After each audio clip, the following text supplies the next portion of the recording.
Hey, what's going on, everybody? What's going on? I hope you guys are having a good night. I hope you guys are doing well. Welcome to drboycetv.com, the home for intelligent Black people. My name is Dr. Boyce Watkins, and I wanted to come in and talk to you guys about some pretty sad news. It has to do with a death. Death never makes me happy. Uh, there is a sister who is known as Diamond of the very interesting duo, pro-Trump duo, Diamond and Silk. And Diamond just died tonight. I have not seen a cause of death listed anywhere. But it's sad. It makes me sad. And what's interesting is that I see people kind of sort of debating her legacy and what that means. And so first, I'd like to ask everybody, how many of you know who Diamond is? How many of you sort of follow Diamond and Silk? And if you know about Diamond and Silk, what did you think about them? Like, did you like Diamond and Silk? Did you think Diamond and Silk were stupid? Did you think that they were brilliant? Did you think that they were pro-black, anti-black? I see Angela Stanton's in here. She says they were pro-black, and I think that that's an interesting point to really discuss too, because one of the things that is interesting is how somehow people have decided that they want to own what it means to be black. They want to tell you that if you don't vote for the Democrats, then you ain't black. And that you can't be pro-black and be a Republican. Whereas I've seen some Republicans who say that the Democrats are very anti-black. And if you want to know where I stand, I kind of feel like they're all very anti-black. And I think if you want to be pro-black, I think you have to be very careful about too closely aligning yourself with these political parties. But anyway, I'm going to read some of this bio of the sister Diamond, of the Diamond Silk duo, and I'll kind of tell you who she was. I think she deserves that respect. Their names were interesting. One is named Initha Lynette Hardaway, and the other one is Hernitha. So Initha and Hernitha were Diamond and Silk, and their original family name was Hardaway, and Hernitha married, I guess, because her last name was Richardson after a while. And they're listed here as a pair of American conservative political commentators and vloggers. The two were prominently known for their support of Donald Trump and served as contributors for conservative news channel Newsmax. The duo received media attention during the 2016 presidential campaign of Trump and again in April 2018 when Facebook notified them that they were unsafe to the community. In response, they publicly complained that Facebook blocked and censored their Facebook page. And what's interesting here, I'm going to tell you all this. As I'm live streaming, I stream on different platforms. Facebook blocked the live stream that I'm doing right now about Diamond and Silk. Literally, Facebook, for whatever reason, they just said the stream isn't going through. Now, when I was streaming earlier, I got on Facebook without a problem. I'd be curious to know if the death of Diamond and Silk is something that they've decided to block or not. I have no idea. But I don't know about y'all, but I think this is a problem. I really don't like that. I really don't like the fact that we decided that certain ideas are not allowed. You can say what you want about Diamond and Silk, but to run around saying they were a danger to the community, I think is an exaggeration. I think it's kind of silly. Last I checked, neither one of these sisters killed anybody.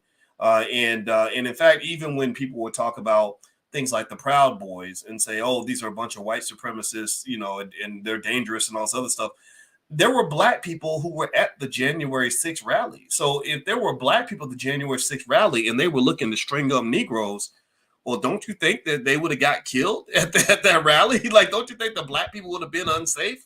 So it's really weird to me how we kind of create these narratives that don't make any sense.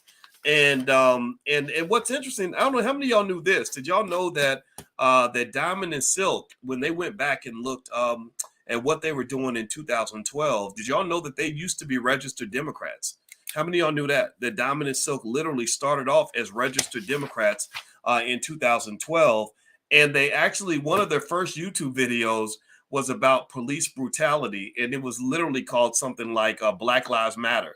So, so Diamond and Silk, kind of, I guess they started off, as a lot of people did. There were a lot of people who started off Democratic. They started off pro-Obama and everything else, and then they flipped over. They either stopped voting Democrat or they started voting Republican. How many of you are in that category? How many of you started off as Democrats, maybe lived your whole life as Democrats, and then kind of started realizing that the Democratic Party Kool-Aid just wasn't your flavor no more.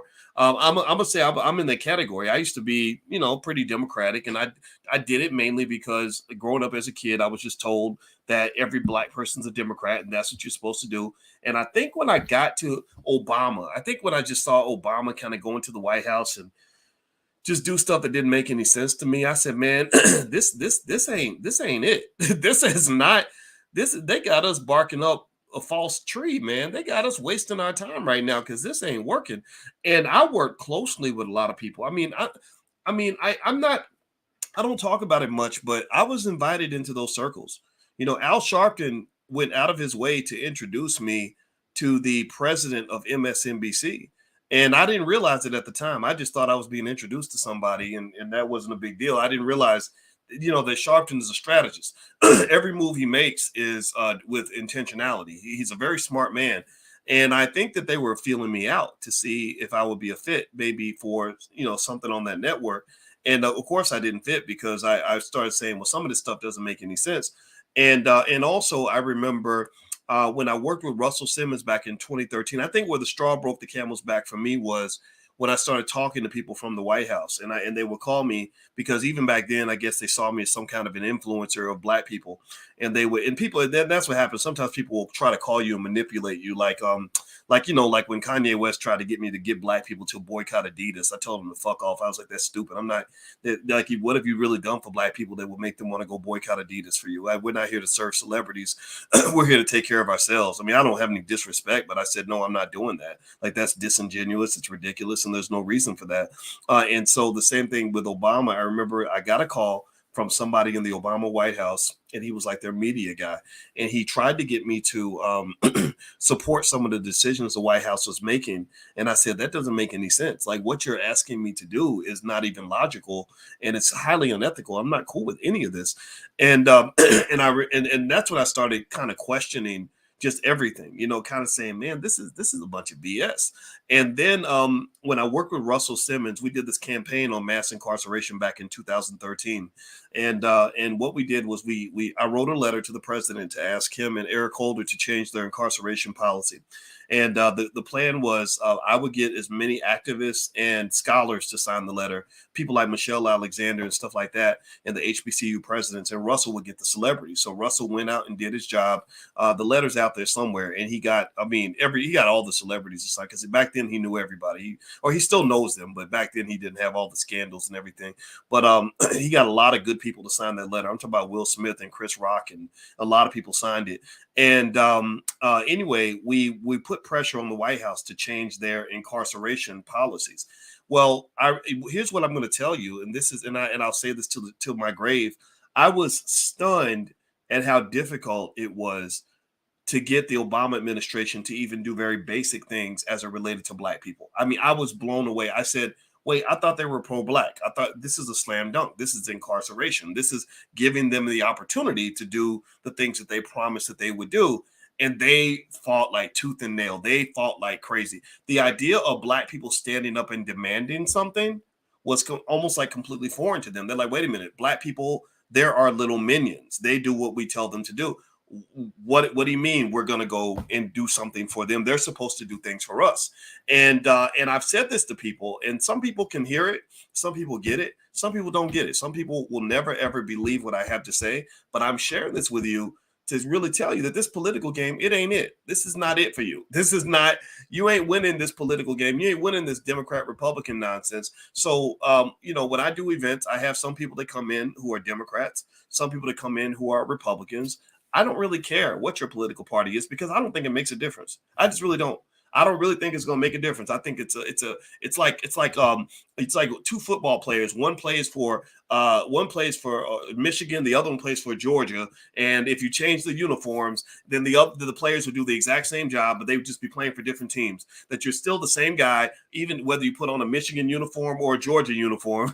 Now, if you play for TCU, you probably need to go see a therapist, because that national championship was the ultimate ass whooping. But that's neither here nor there. I'm still mad about that, because I believe Ohio State should have been in that game if they hadn't done that dirty hit on on my man Marvin Harrison. That hit changed the whole game. If that had not happened, Ohio State would be winning the championship. And y'all know I went to Ohio State. But anyway, with that being said, Diamond and Silk. I found it interesting to find out that they started off as Democrats. Some other things about their background that was really interesting is that they have a really religious family. They were raised. Let's see. They have 3 other siblings. Their parents are Freeman Hardaway. Freeman. It's in having parents named Freeman and Betty. They were televangelical pastors based in Fayetteville, North Carolina. Freeman and Betty sold purported weight loss cures and wreaths to ward off witchcraft. So they would give you a wreath and it would fight off witchcraft. For a $50 fee, Betty would write the names of customers in a Bible, telling customers that this would make God answer their prayers. So they were selling prayers for $50 a piece. Okay. Yeah, but they were registered Democrats in 2012. Their first YouTube video was a montage about police brutality titled Black Lives Matter that received 17,000 views. And they did a video about Sandra Bland. Shout out to Sandra Bland. Sandra Bland used to follow this channel. I didn't know this until after she died. Somebody sent me some stuff that she did and showed me where she followed us. A Black woman who died in a Texas jail. It received 32,000 views. After the pair began to make pro-Trump videos, their YouTube channel started to grow considerably. So this is what I've noticed when it comes to this Democrat-Republican game. There are Black people out here who are hungry to make money. That's it. They're hungry to have a big platform. They're hungry to be famous or to be successful. They're hungry to sit next to what they perceive to be powerful people. And the best way to be powerful is to become gang affiliated. That means it's like if you live in a neighborhood and you got the Crips on one side and the Bloods on the other, you got to be a really strong person to say, I'm not joining either gang. I'm not scared of the Crips. I'm not scared of the Bloods, because then you become a target of both the Crips and the Bloods, right? Theoretically, if you go back to, when South Central was worse than it is right now. Well, I think the same thing is true with this Democrat-Republican thing. If you are an Angela Rye, then or whomever, these people on the left, then what's the other lady's name, Jamel Hill, and you are a screaming liberal and you speak the liberal language, everything from the Me Too movement to LGBT stuff to immigration or whatever, they're going to elevate you. They're going to prop you up. When Michael Eric Dyson, anybody remember when Michael Eric Dyson was hired to basically do a hit piece on his buddy Cornel West? Do y'all remember that? He wrote a 10,000 word hit piece on Cornel West because Cornel West was challenging Barack Obama and challenging Obama and his commitment to the Black community. So the Atlantic published this piece. Most Black people can't get an article in the Atlantic. They basically hired him. They said, here, we're going to elevate a Black man to kill another Black man in public. See, Cornel, I knew both of these guys, and I liked them both. And I sat there with Dyson as he explained to me for hours what Cornel had done and how hurt he was that Cornel had attacked him and everything else. And then I sat with Cornel for hours in New York City when we did an event at Medgar Evers College in 2013. And so Cornel was really hurt. And he talked for hours about Dyson and what Dyson had done and everything else. And here's the thing. If these two guys could have got together and talked it out and worked it out, independent of all these outside influences, then they could have remained friends. But instead, you get the outside instigators that are using you as chess pieces to attack each other, and then it becomes a complete shit show. It becomes Biggie Pac. Imagine what would have happened for the Black community if Biggie and Pac could have went and sat down with Minister Farrakhan and worked out their differences in a back room, and then went on to support each other for the rest of their careers. Imagine how much good they could have done if they sat down with somebody that helped them understand their power, how to harness that power, and how to work together to use that power on behalf of the Black community. Instead, you had the East Coast and the West Coast thing being hyped up by white media because Black people taking each other out is always good entertainment. People will always love to see Black people attacking one another. The Democrats and Republicans love to see Black people getting into some gangster shit with each other, as long as you don't attack the real enemy, which is white supremacy, as long as you don't attack racism, as long as you don't get together and have a unified plan, as long as you don't get together and say, we all want reparations, Democrat, Republican, all of us want our reparations. As long as you don't unify, then everything's fine. So when I look at Diamond and Silk, I'm gonna be honest with you. I see they became kind of the mascots of the Republican Party, being the sort of outrageous, hilarious Black Republicans. They were fulfilling the mammy stereotype. People on the left do that too. You've got the Lizzos out here that also fulfill the mammy stereotype. Lizzo isn't just a mammy. Lizzo also fulfills the Jezebel stereotype. Look this up. My wife is an expert on a lot of these feminist studies and things like that, and she actually explained and broke that down to me. The mammy and the Jezebel stereotype, the image of the Black woman as being the big fat Aunt Jemima and the whore. Like that's kind of how they see the Black woman. So Lizzo wouldn't be accepted by her white liberal friends if she did not humiliate and embarrass herself in the way that she does. Well, the same thing is true with Diamond and Silk. They kind of were the Lizzos of the conservative party. So it's kind of this it kind of becomes a clown show. And it was a little bit ridiculous. It was a little bit silly. I understand that they had hesitation when it came to the jabs. A lot of people had hesitation when it came to the jabs, but I think there's a difference between having hesitancy because you're truly engaged in some sort of deep inquiry where you're listening to leading scientists to try to really understand what's going on versus simply going along with it just because you're a Republican or going along with it just because you're a Democrat. If you got that shot just because you're a Democrat and you believe anything the Democrats say, then I feel sorry for you. If you didn't get the shot because you're a Republican and you believe whatever the Republicans say, I feel sorry for you because I don't believe Donald Trump cares about you. I followed Donald Trump for over 30 years. Donald Trump has never ever cared about Black people. He's never ever cared about poor people. He's never really cared about anybody other than himself. And so this idea that Trump is something other than just this narcissistic, really arrogant, rich white guy who doesn't care about anyone other than himself, not even his own family. I think it's kind of a myth. It's the illusion of politics. Politics makes people whatever you want them to be instead of us honestly looking at them for what they actually are. The other thing that I want to say about Diamond and Silk, as we mourn the sister's death, I don't think anybody dying is a good thing. Anybody who is laughing about her death, I kind of feel bad for you. I wish people wouldn't do that because I don't think we should celebrate anybody's death. Is another little thing that I think is really important to understand as independent thinking Black people is I don't think that being a Republican or a Democrat should take away a person's Black card. I hate it when people want to automatically assume you're a coon because you voted for somebody different from who they voted for. I know a lot of Black Republicans who are blacker than damn near everybody in this chat.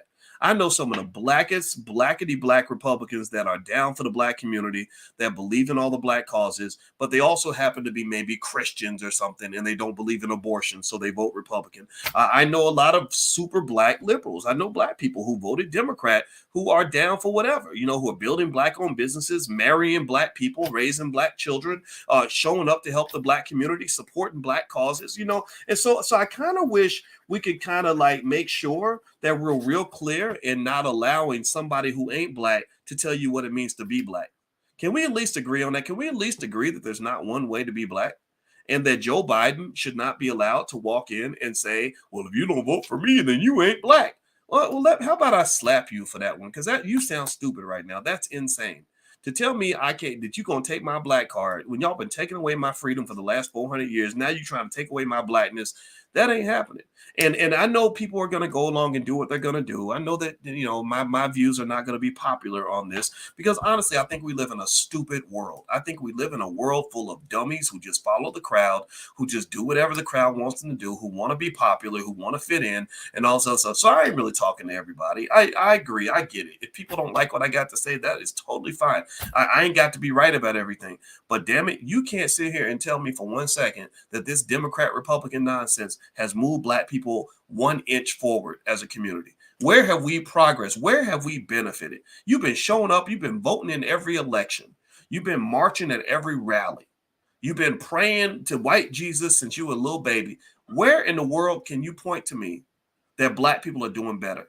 Why is it not logical for us to stop for a moment and look at all these damn districts that are run by Democrats that are falling apart? People getting shot left and right. Can't nobody hardly take care of their families. Can't nobody get no opportunities. And you up here happy that so-and-so got reelected and he ain't done nothing for you.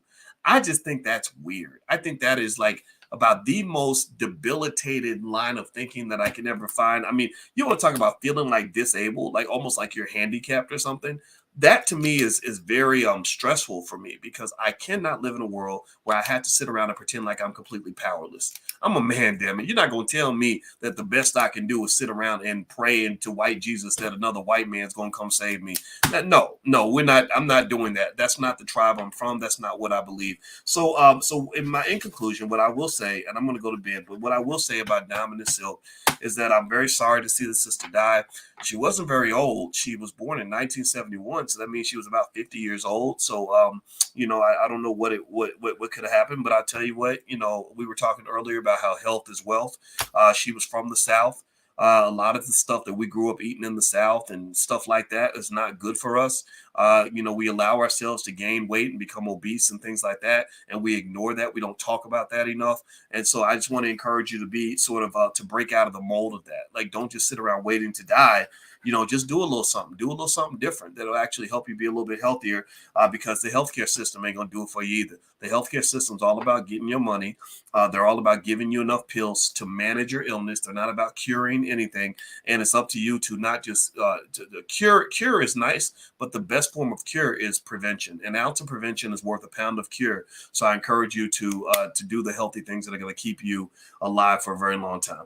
All right. So anyway, I'm going to get on out of here, guys. So have a great night and hit the thumbs up button, thumbs up, share, subscribe.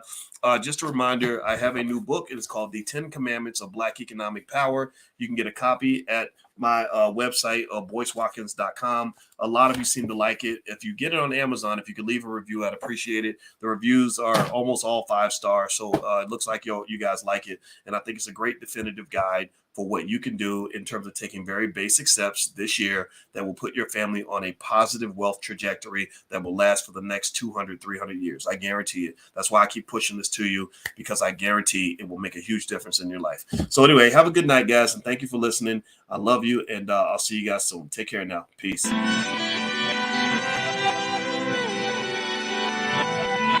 Here we are, clan the isms, cataclysm great. Our people out here struggling, trying to make it in this state. Everybody out here doing it, but we the ones who late. Now family, we the ones who gotta delegate. Get that money in the power, never be fake. Stick to cosign for 3. What did he say? Create jobs, support our own. Educate the same and buy back your home. Got 3 degrees, triple 10. 3 PhDs, now we on the CNN. DBTV, let's talk about negligence. Ignorance is bliss, but we can turn it to intelligence. Believe none of what you hear, half of what you see. Let's break it down here on Dr. Boyce TV.